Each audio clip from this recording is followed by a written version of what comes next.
now we're on night 2. Oh, you know what? I just realized technically this is still night 1. I never pressed B to end the night.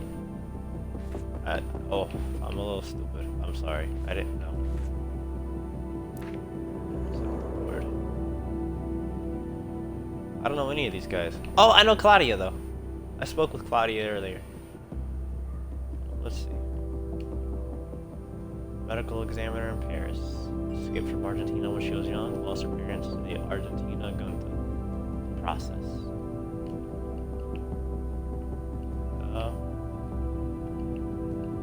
Paul Marie Fragonard. Retired cop. Joined the police in 1977. Divorced from a judge. Born in the French Antilles. Moved to the mainland France in 1976. Homeless man with an unknown background. Herve Reloux. Briefly worked for Charles Bougra, Victim 2 in the 90s. Got health issues after a Cottinen health scandal. A couple of arrests for breaking and entering. Salem Wadian, well-known lawyer from St. Owen, something. Defender of the Duar case. Defender of several molested kids in poor neighborhoods. Was a promising football player when he was 10. Why is this guy suspect? He seems like a nice guy. Period. Because cop in Paris. Dad was a cop. Financial affairs. Died 2 years ago. Mom got health issues after health scandal. Gay. In a relationship. Never disclosed this information at work. Let's go back down. Autopsy report from victim 3. 2 clues discovered. What I discovered. Weapon, a rare gun used in the 70s. Source, cop. Yeah, would make sense for him to have it. So let me put that under him. Let's see, no sign of violence. Source, cops. So far that seems like him, but I'm gonna keep this down here for a while because it's not drawing a line and I don't know what that means. What's this? Picture of crime scene 1. I'll look in a minute. Autopsy report for number 4. I want to see if it's all like similar. New clues. Killer's height. Is all these motherfuckers are the same height almost? Oh no, okay. 180. They're all close to that, but they're not quite. It could be none of these people. I don't want to believe that it was Claudia. I like her, but she did have blood on her face and shit. But she did work at a morgue supposedly. And now even this says she was a medical examiner. I'm gonna keep this down here now, because so this side will be the confirmed, but we don't know, and over here will be the we don't know shit. Okay, and then we'll look at this. 4 clues discovered. Joe left message in chalk on the first 3 crime scenes. Okay, so far there's nothing with him. With 1 bullet to the neck. Death was execution style. Killer knew the victims or researched them. True, could have just been not at random. He could also be a taxi driver. Okay. Is there like another thing that I can go to? Because it said like 6 clues were found just then, but that was like 5. Okay. Picture of crime scene 1. New clue. Message on the crime scene for number 1. Justice.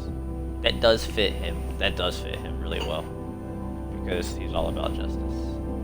Would make sense because he's a good guy. And his family dies, so it's enough to drive a good person crazy to commit murder and kill bad people. Would make sense. He's a killer! Alright, what's this? Picture of crime scene 3. It just looks like a guy crying. And we'll do crime scene 2 at the same time. Just to get it out of the way. Message on crime scene 3. Time's up. I don't see how that goes to her. Message on crime scene 2. You deserve this. listeners. All people that got fired or had health issues during the scandal. Okay, so you're gonna stay in between them.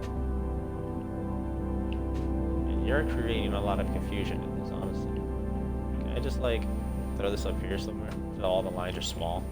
No, because then it makes it look like it's on Claudia. I'm just gonna keep it in the middle then, since it's technically something for everybody. This technically links to her somehow. So does that yellow mean it's definitely them? Because I don't know how this game works, and it could just be saying that's like a, like possibly them, like links to them. But if it's obviously her, then I don't really. Then this game has a false sense of choice, because then it's just gonna give it to the person that it deems, you know.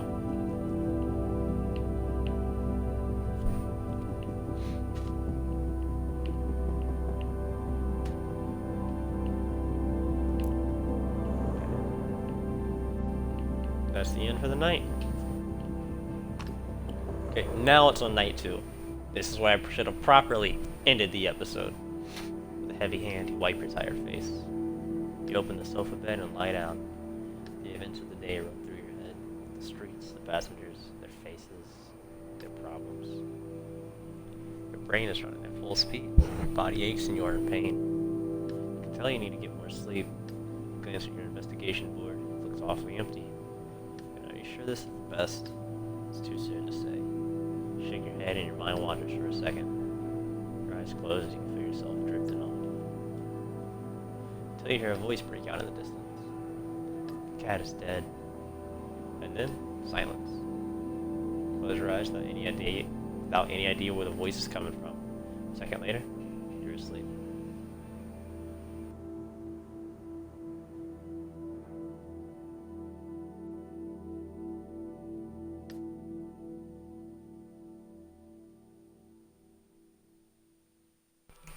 You open one eye.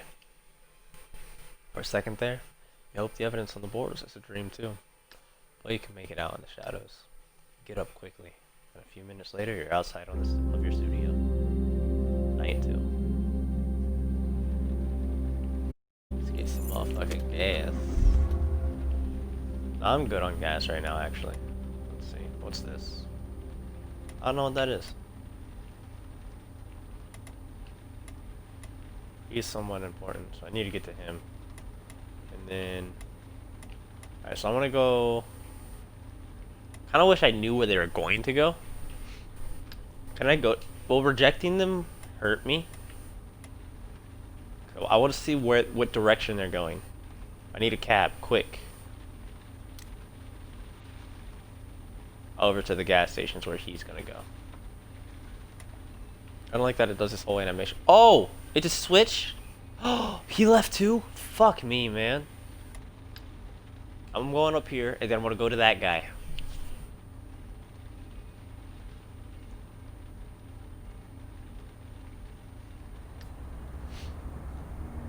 Park a few streets away from the Argentinian embassy. You wait there for your contact. Besides, it seems so odd to have a contact so excessive. The guy is one of your regular poker buddies. A night watchman at the embassy.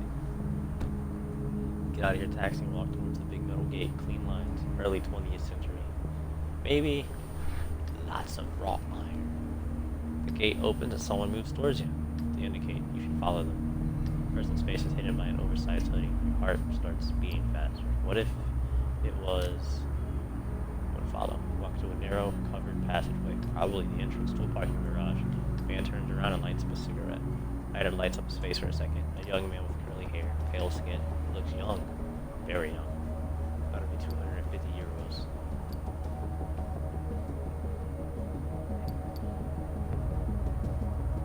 I'll pay him. Pay. For that price, you hope the intel is good. Pay. Listen up, because I'm not going to say it twice.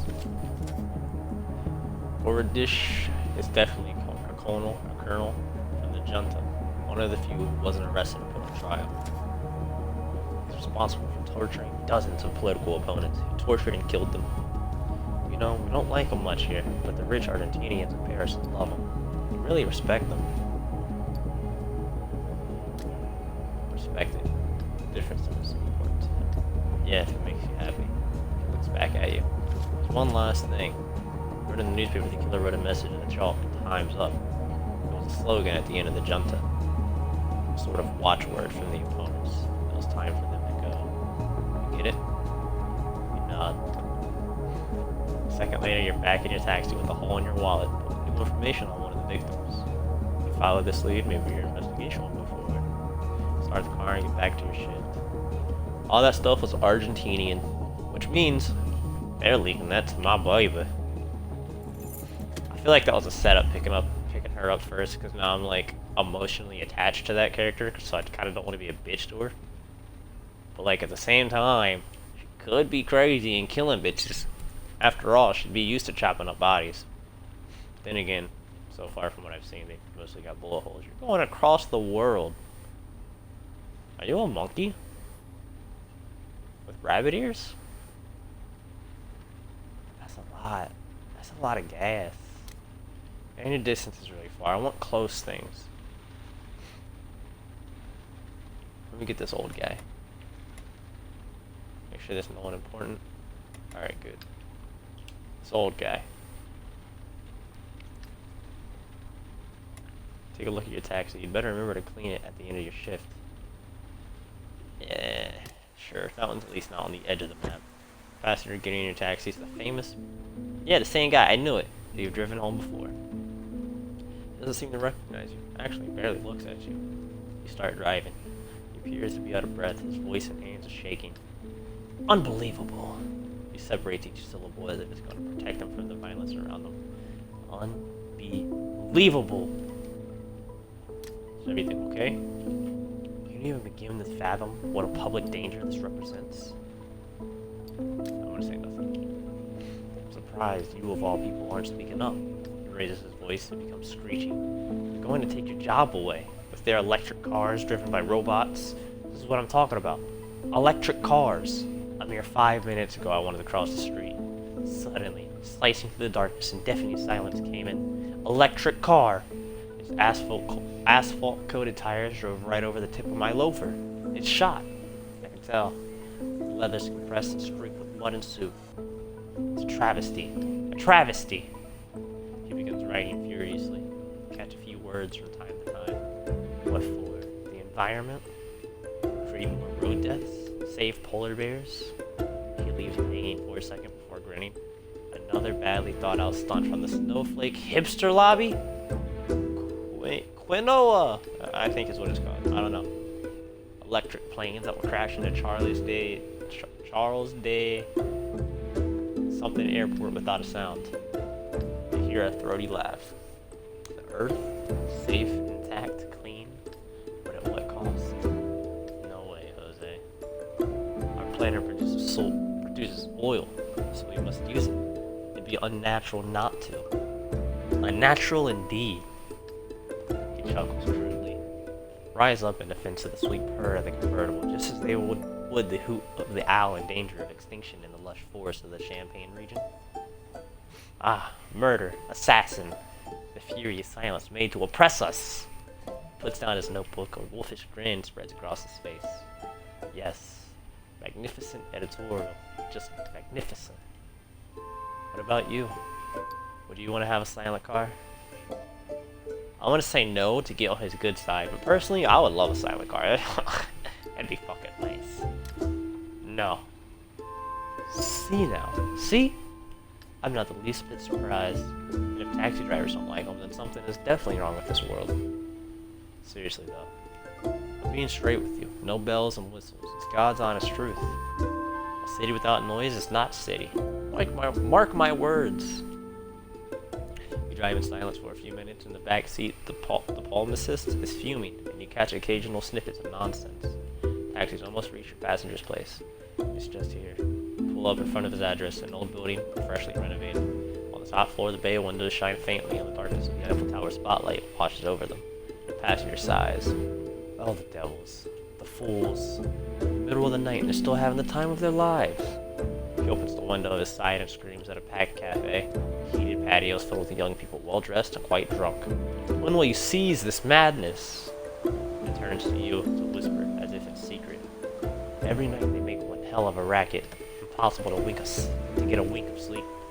He pays, gets out of the car, is in front of the bar, and 3 angry leaves. You can hear his voice from far away. A few words and some outdated swearing with a whiff of senility.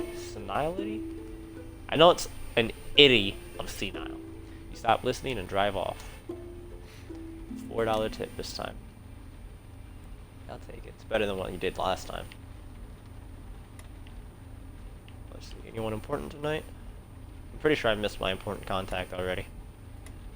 Let's get her.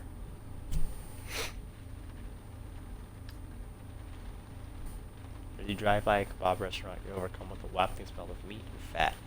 You're hungry. The words, I can sense them. They're calling me. That's not a very far drive. For $8, I'll do it. The next passenger immediately raises her hand. Drive. I don't care where, I just need you to drive. Start driving. Turn the key in the ignition. Yes, there. Good. Keep going this way. Her deep, full voice makes you slightly uncomfortable. With closed eyes, she seems like she's in a place far from the backseat of your taxi. When she starts speaking, there's an odd whistle in her voice, like there's a hole in one of her teeth. Slow down. Frail or fragile? A bit surprised, you look back at her in the mirror. Answer me. Frail or fragile? I'm not sure. Don't think about it. Just say the first one that comes to mind. Frail or fragile? Frail because you said that first. Fragile. I'm gonna say frail.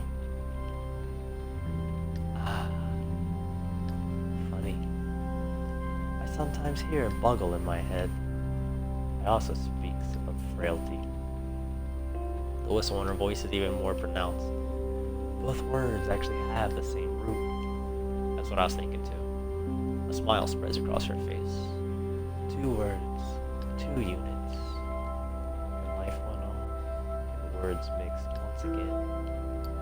She pauses. Are you okay? She doesn't hear your question because she starts to scream. Go down this street and stop! You speed up in the quiet street. The cold weather has driven away all the passerbys. There, yes. Good. I've got it. She cries out with joy and it resonates in the cab. I've got it. Look, the words are right here. There. Wandering past us like sheep, like...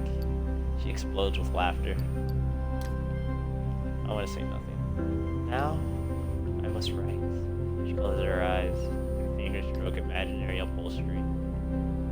Frail and forced into battle. Together come the children, a son and a daughter, standing tall to salute. They will cry. Oh yes, they will cry. Eaglets fly behind? The fuck are eaglets? Eagles? The frail will say. The passenger freezes and she opens her eyes again, staring at you. What happens when you sleep? She's waiting for your answer. I sleep? She tilts her head to the side just a bit. No, that's a lie and you know it. And what happens when you drive? I make a living. I work. Exactly. You give your time to others. She laughs strangely, almost a snicker as her eyelids droop. And the son will say, Frail father, I want you to come back to life. And the daughter will say, Frail father, I want you to come back a winner. A whistle in her voice grates at your ears. The father responds, You must choose, as the eaglets land upon his shoulders. Together, they fly off, and thus all began. Fragile, frail, 2 paths that can't be fooled. The son and daughter will grow up, though not at the same pace. When early one morning, 20 years later, they wake up, you wake to the sound of a bubble. The sound will be beaten, churned, and clubbed. Until she stops, her eyes slowly open. Until the sun. No! Stop the car! Follow orders and brake hard. Eaglet. She shakes her head. The words. The passenger pinches her face. Oh no, I can feel the words getting away. getting away from me. Ah! She opens the door and runs off down the street. By the time you turn around, she's vanished. Sit there for a moment, something hits your windshield. Get out of the car, lean towards the wipers, and discover a small white seashell. Look around. No one. Hurry back to the driver's seat and drive away. I got nothing from that. She gave me nothing. She robbed me of my time and gas. You fucking bitch. I should have picked up that guy on the first night. Son of a bitch. Picking this guy up now. But he's close. Passengers enters your cab, slams the door, and stares at you intently. Oh, she is angry. Where are you going? I don't know yet. Although the real question is, how can you help yourself? I'm doing this again. Can I just say get out of my cab? I kind of want to say that because I really don't want to do this. I'm just gonna stare at her. It's a showdown. Weapons, 2 pairs of eyes. The goal? You have no idea. Your gaze in the back seat seems to be boring holes into your head. Up front, you clutch the steering wheel, trying not to lose face. Continue staring. It's trench warfare. You on one side, stiff neck, red eyes, aching muscles, jittery from not having smoked for days. And her, tense, nervous, practically foaming at the mouth, obviously burning with pent-up rage.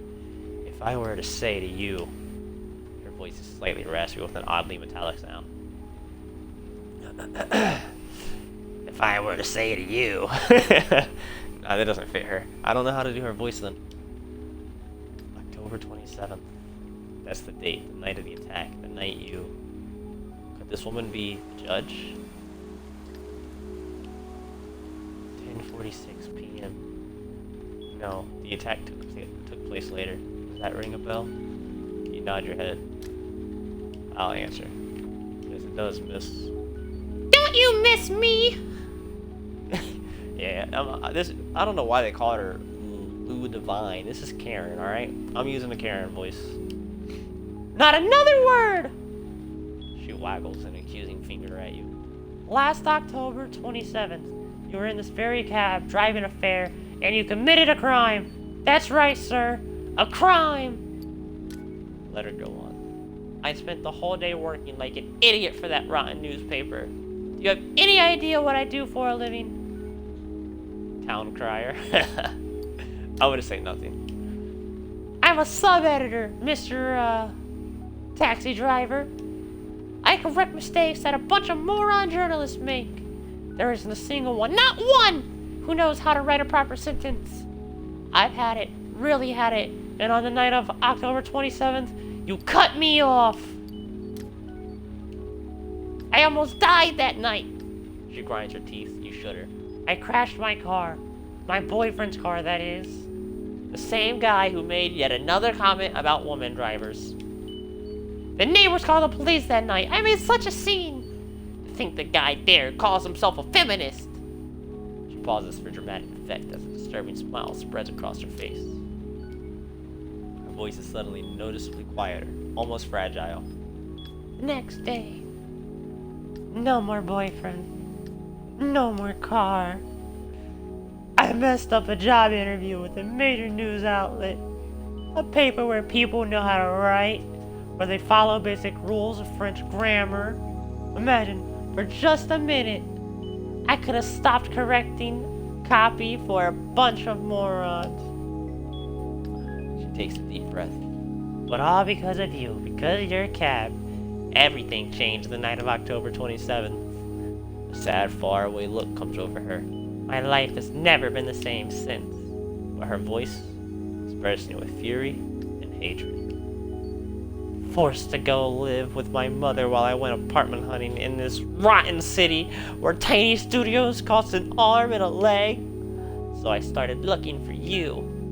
The back of your neck breaks into a sweat. You can feel cold, clammy droplets about to drip down your spine. I started asking around. I bribed one of your colleagues into giving me your number. A droplet of sweat starts sliding down your back. Then I found your address. Your first one, that is. You shiver as the drop reaches your boxers. But that's your business. What matters is I did eventually get your other address, the real one. The droplet has reached your tailbone and you started shaking. At first, I admit, I was planning on going to your place. She shrugs her shoulders, her voice is softened a little. Just maybe to spit on your face, or something like that. And then I thought to myself, no, Ledivine, no, Karen. Maybe the guy deserves his hands. You never know.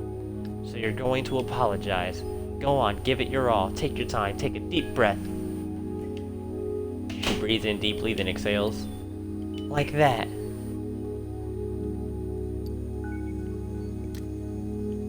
I'll tell her about the attack. I'm sorry, but I don't remember that night. Not memorable enough, huh? No, I've forgotten what happened that night. She freezes. A few minutes after I met you, I was attacked by the judge, the serial killer. It's you. You survived? Yeah. A host of conflicting feelings flicker across her face. Doubt, surprise, anger, the desire to slap you. Then she falls back against the car seat, all her anger somehow gone. I didn't know. The police wanted to... Oh, I just kicked my mic. I'm so sorry. Well, I need it. The police wanted to keep it all a secret. I didn't see the killer's face, and he didn't see mine. For my own protection, for my peace of mind. The newspaper where I work, they're looking for you. We have a reporter looking for you. The last few months have been difficult for you. Really difficult. I'm sorry. I'm still sorry. Even if I don't... Excuse me. Even if I don't remember anything, even though I was attacked, it doesn't change anything about... You can't find the right words, maybe because you imagine for a moment, a normal night, how things should have been. Passengers rise in pairs, a tourist heading to Mauritius or something. And you, your cigarettes, cheap packs of beer, the little radio next to your bed, your passenger clears her throat. She's noticed your mind is elsewhere. Thanks. All their anger is evaporated. No more looks that could kill. Simmering rage or gritting teeth. My boyfriend was a jerk anyway, and then this job... Maybe it wasn't so great. She gives you a little smile. I tend to get all worked up about things. You noticed. Sometimes I take things a little too far. That too. In Paris, I guess we were quick to forget about being nice to each other, about being polite, and for a taxi driver, you're a real sweetheart. She gives a short laugh. This is what I suggest. I'm gonna exit the cab. I'm gonna go for a little walk in the cold to get my mind off things. And then when I get home, I'll show you all the information I have on you. Is that okay with you? You nod yes.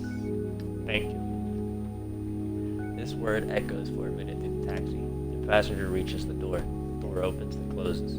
You're alone in the taxi, your head spinning slightly as if you'd had a drink. Just one, but something really strong. Briefly try to remember that night. Nothing, but a vague impression of something behind you. A killer silhouette, a fleeting presence. You shake your head. It's nothing more than before. If only you had turned around, everything would have been easier. If you had seen the face of... All at once you start the cab.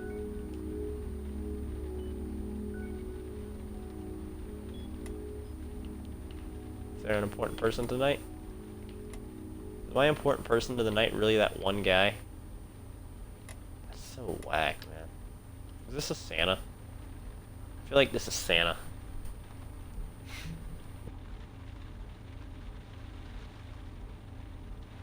I was joking. I was joking. Oh my god. Yes. I'll drive you, Santa. I got you, homie. Oh, it's a drunk Santa. I shouldn't have done this. Your next passenger smells like beer. Oh. No, it's even worse. Like every single fiber of his Santa suit's been soaking in a keg. Come on. Dash away. His breath is 96% brandy. Your eyes are starting to sting. I'm parked somewhere near the Champs Elysees on... Shit. The name of the street is... His head is spinning and he does his best to hang on to the door. Impasse. It'll come back to me. Go ahead. Drive. You start driving and silently wonder how to ask your passenger if he has enough money to cover the fare. You glance back at your passenger. He's mumbling to himself. He can't quite make out what he's saying. Christmas is over, so why is he still dressed like that? You have a nice evening?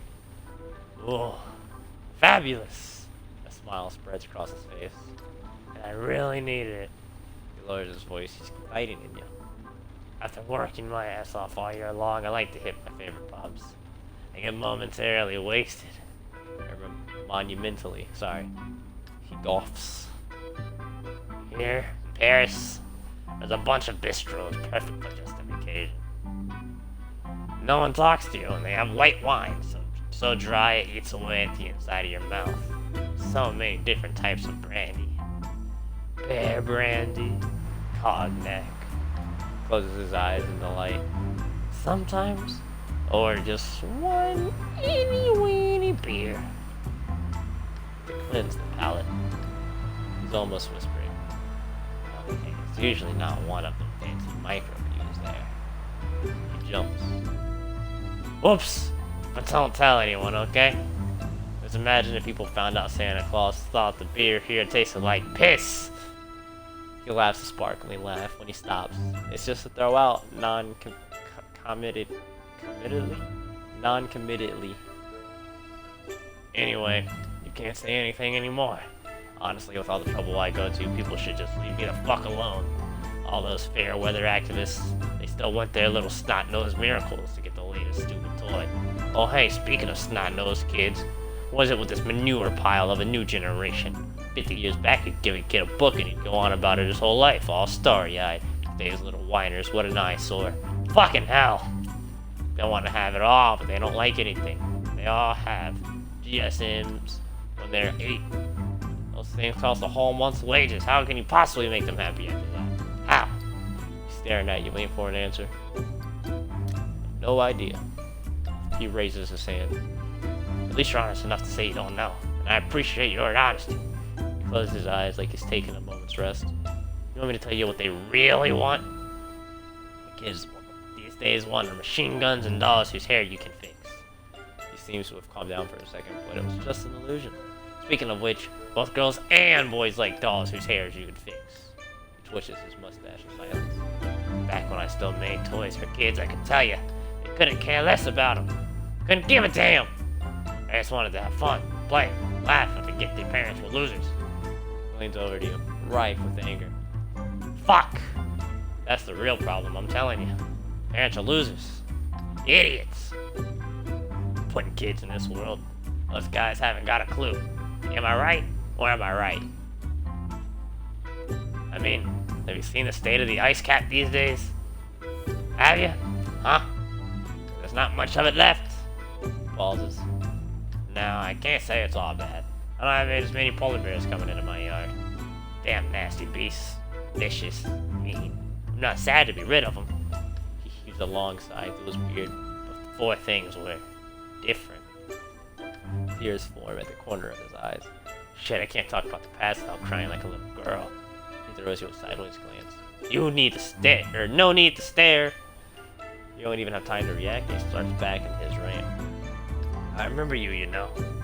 Tell the truth, I remember everyone. Every single person. You are an angry one. So terribly angry.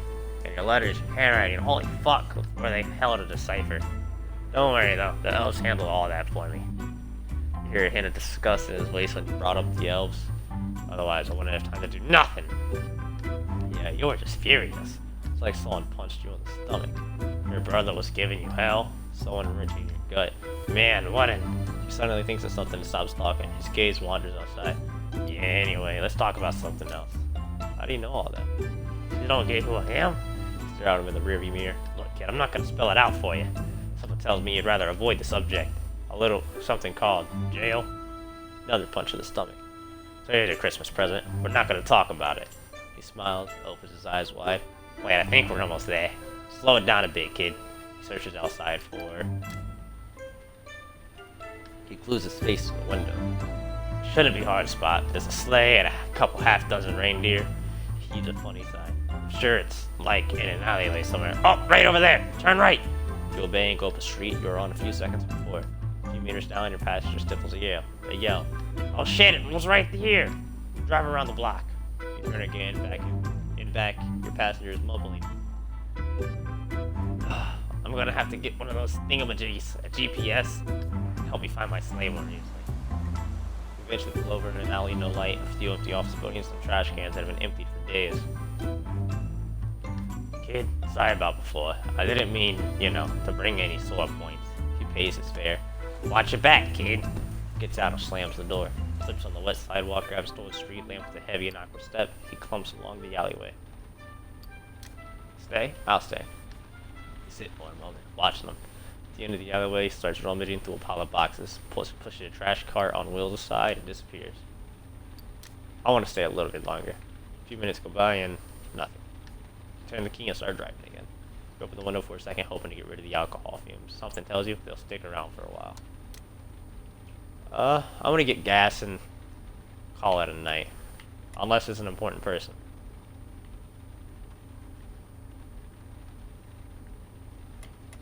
Yeah, let me get some gas.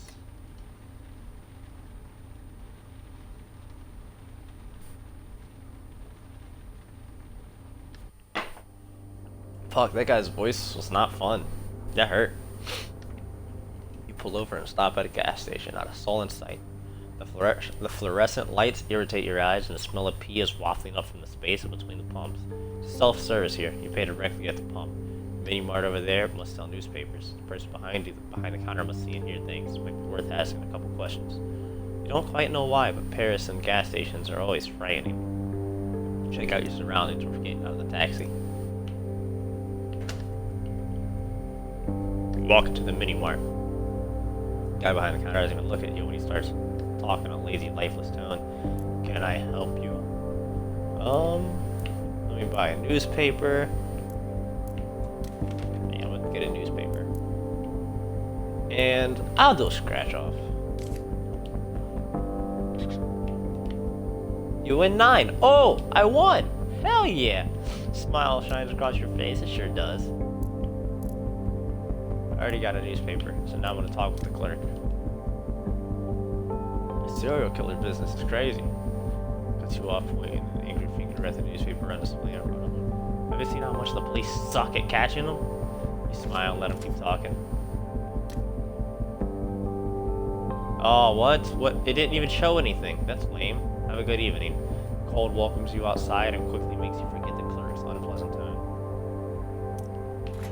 Give me some gas.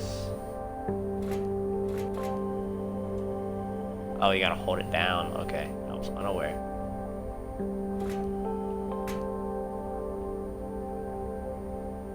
Oh, okay, that was expensive. Leave the gas station. Get in your taxi and drive away. So I gotta go to a gas station every single night so I can get a newspaper. Let's see. Any important people today? It's gonna be my last trip.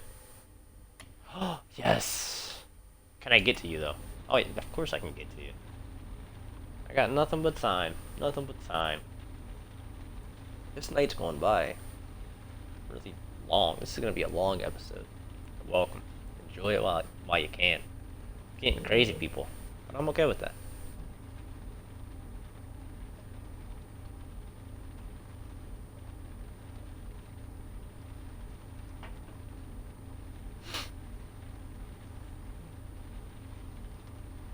I'm cutting it close. I can get him. This is the guy that fought in the war. Your next passenger is your suspect, the retired policeman. Judging by his looks, he could have easily guessed. Hospital St. Louis, please. You nod your head and start the engine. You glance at your passenger. Same expression, same clothes. Some things never change. He looks grumpy, in a bad mood. He's holding a cigarette between his fingers and has almost broken it several times. Tough morning? He shrugs. No more than usual. His tone makes it clear there's no room for discussion. You let it drop. A bit further, construction workers are bustling about, tearing down a storefront. I'll say, are they finally taking that down? What was it before? Ah, when I first came to Paris, it was a thrift store. You could buy pants there for just a few francs. But for years, it's been a sex shop. One of the first in Paris, actually. I think they filmed some famous movie there. He sighs. That was all before the internet. Now online, yeah, they're probably going to put it in a cell phone shop, or one that sells electronic cigarettes. Go figure. He pauses. You The passenger turns around and watches the building grow smaller as the taxi drives away. I'm surprised it stayed open for so long. I mean, since that hostage situation, it must have attracted some shady fellas. The kind who like to jerk off where 2 cops got taken out. 2 cops? Yeah, they didn't talk about it much at the time, though. You'll understand why. We got calls from the neighbors of the sex shop. They couldn't stand the noise anymore. Day and night, going in and out. Most of the time they were quiet, but there were always noisy ones. And the booths weren't soundproof. After a few months, the woman upstairs knew all the films. There were some high society types there. The shop had a few films for gay people, for single women, the cream of the crop. His attention was caught by something outside for a second. Okay, so one evening, one of the neighbors takes his daddy's rifle from its wall mount and goes outside, fires a warning shot that breaks part of the front window, then goes in. The guy had bloodshot eyes and was foaming at the mouth.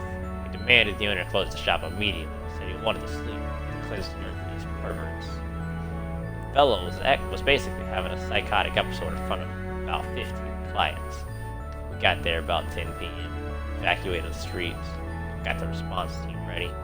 Back then, it wasn't like it is today, you know, with helmets and tiny cameras and those little flying whatchamacallits. Drones? The passenger snaps his fingers. Yeah, that's it. Drones. Yeah, so back then they didn't have any of that stuff. Players just go in and take pot shots at everyone. My chief, great guy, taught me everything I know. Well, almost. Took the megaphone and started talking to the hostage taker. Told him we need to let civilians go, or someone would get hurt, and no one wanted anyone to get hurt. The hostage taker said, "Okay, let me see. I'll free the woman first." We went back in, we got ready, put on our bulletproof vests, checked our weapons. Looked like we were getting ready for an old-style duel. But nobody knew, because there were 2 fellow cops inside already, in the crowd. They were not interested in being released since the hostage situation started. They were trying to find a way to escape out the back. He snickers. They were ashamed to be there. They said to themselves that they couldn't approach the hostage taker and tell them they had infiltrated the building before the police officially got there. But the guy with the rifle was not a newbie. He was a Boy Scout. His father had taught him how to fight. A dry laugh. His father fought the Nazis. Wanted to fight the hippies. Classic. You could see the 2 cops were a bit worked up.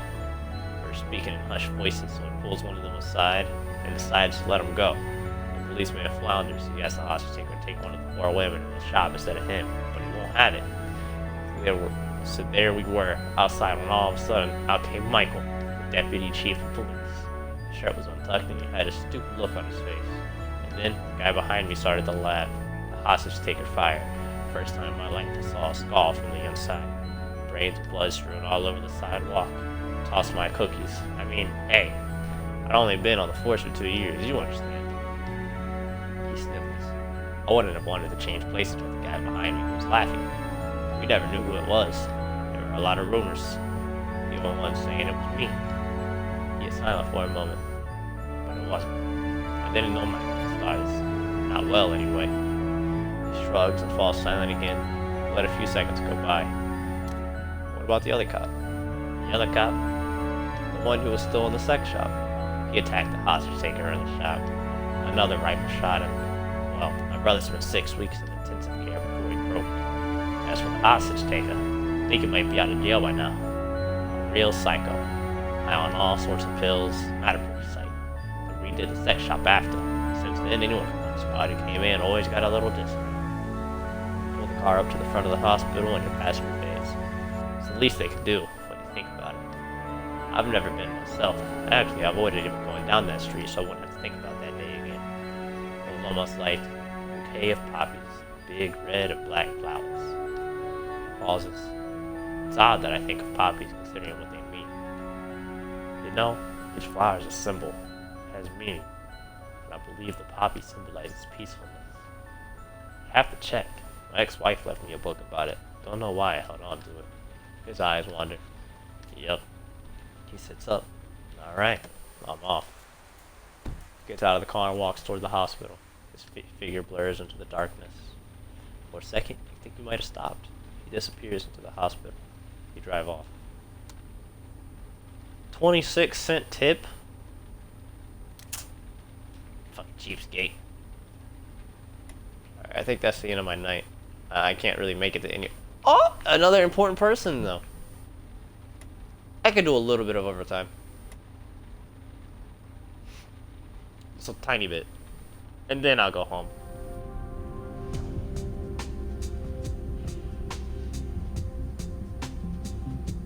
Okay.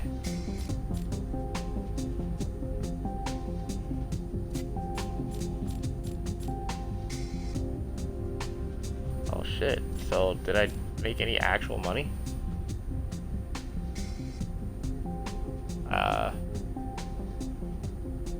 I used 50 in the shit, that is not good. Okay, I lost a lot of money this time. I need to do better.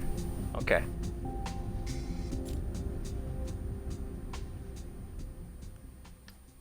So, what happened to the other guy? Oh, as soon as it hits that time, it's just boom, done? Fuck, that was an important character. At the foot of your front door, just behind a drain pipe, you notice an envelope, thick and heavy. You can just make out your name written in thick black marker on the front. Your real name. Take a deep breath, go inside. In the envelope, you find more information. Just say, promise. Lay them on the table. You look at the new evidence on the table. It'll take you a while to read everything carefully. Steps into the hallway. You stop in front of your door, then move away. Glance at your bed and get to work. Okay. Let's look at this. Message on crime scene. You deserve this. That's right, that stays in the middle. Message on crime scene, justice. Victim 3. They know how to torture prisoners. There's a lot of shit going to you, Claudia.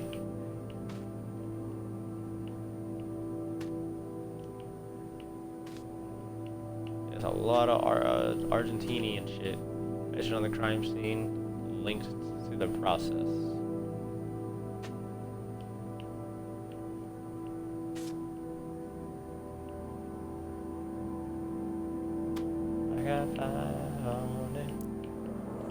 Okay. Oh, that's a bullet. This bullet to like a an old rare gun, I'm guessing. Spent bullet case. Oh, it's not? Oh, it's just a bullet case. Kinda like...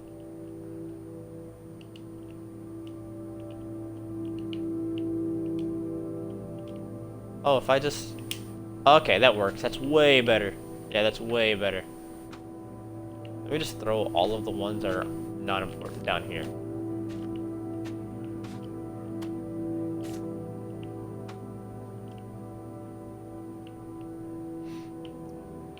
Okay. I like that you can stack them. Oh, these are really big. I want to do Victim 1. I don't have anything on Victim 1 yet. I've got Victim 1, 3, and I think 6. I don't have enough time for anything. Let's see. Killer fought with Victim 1. Okay. Killer's height. Yeah, I already knew this. Why is this here again? That was no new information at all. Fuck. Really? That's whack. Alright. Well, that's the end of this night.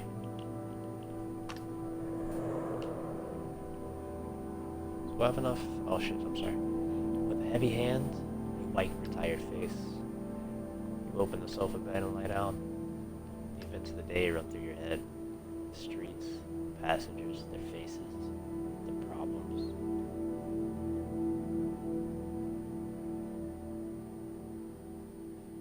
Just like that, pass out. That's the end of the night. And now we're on to night 3, right? You open one eye. You find your studio calming. There's something special about living in a garret like yours is the last place before the sky starts. You get up quickly. And a few minutes later, you're outside of your studio.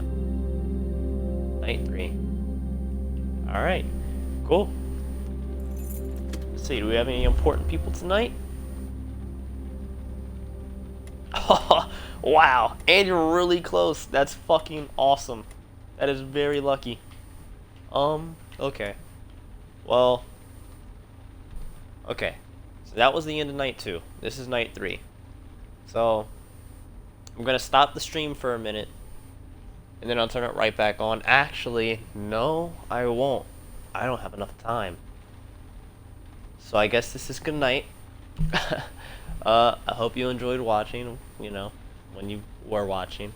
Sorry, I can't stream anymore. I have other business to attend to later on in the day, and I actually have to go to sleep.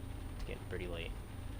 I'll probably be back, not even probably, I will be back tomorrow. This is an awesome fucking game so far. So, in 20 hours from now, I'm pretty sure. 11 p.m. on Eastern Standard Time is when I usually start. I like this. I really hope that when I come back, the layout of like the characters that I can select are the same, because this is a really, really good fucking start. Just this chick right here. But yeah. With that, have a good night, everybody.